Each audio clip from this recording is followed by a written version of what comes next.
Hello mga boss, good morning, good afternoon, good evening sa inyo lahat. Today is March 10, Sunday, alas 2:26 na ng madaling araw guys. So ganoon pa rin, dating gawin, umangat pala si AXS, umangat din ata si RON.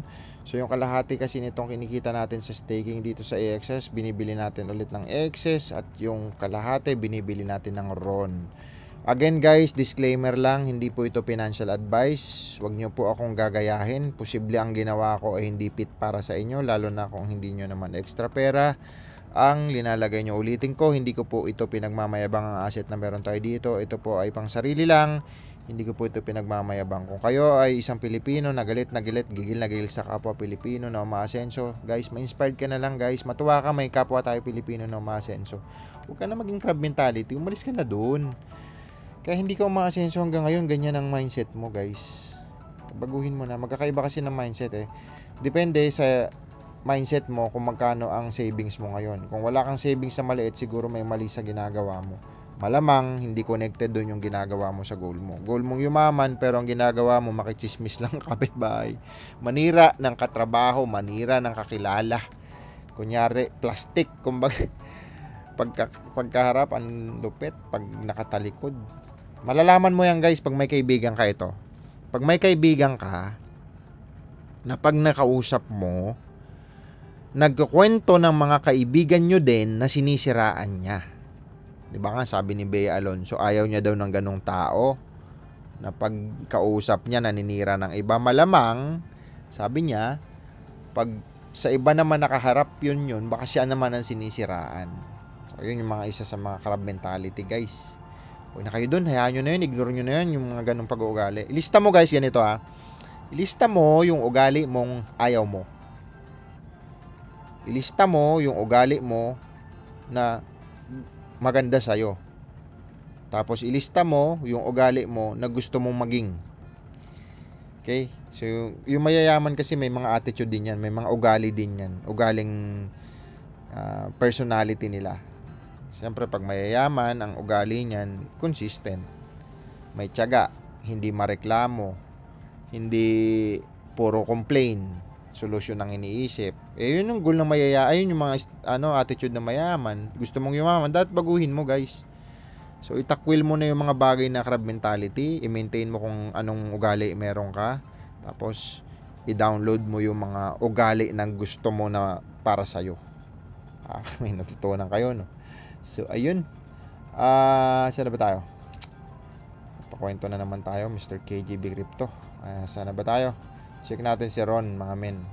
Ron. Where are you, Ron? So, si Ron, uy! Tumaas pala to. 200.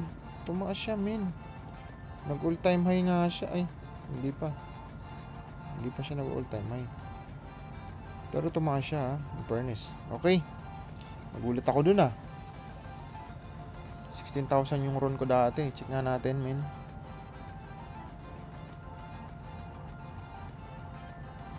Pero bago yan, bili muna tayo ng RON. Swap muna tayo. Okay. Max. Swap muna tayo. So, ito yung kalahating natira. So, swap lang natin. Tingnan nyo yung RON ko dati, guys. Pakita ko sa inyo. Ito yun, Yung RON ko dati, may staking activities dito ata yun. La. Saan ba makikita yun?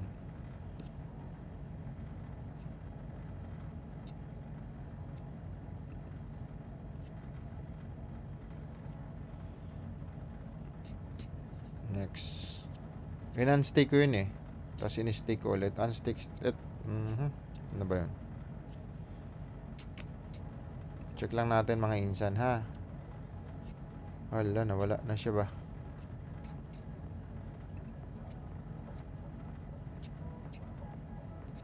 Mo na nga.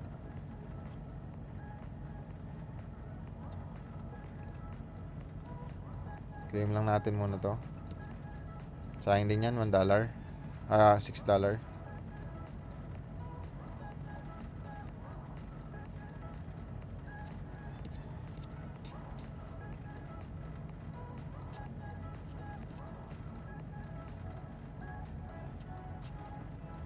Saan na yun? Nawala na, no? Hindi ko na makita. Naligaw na tayo, men. Basta sa pagkakatanda ko, 16,000 yun na. 16,000 na RON token. RON. February.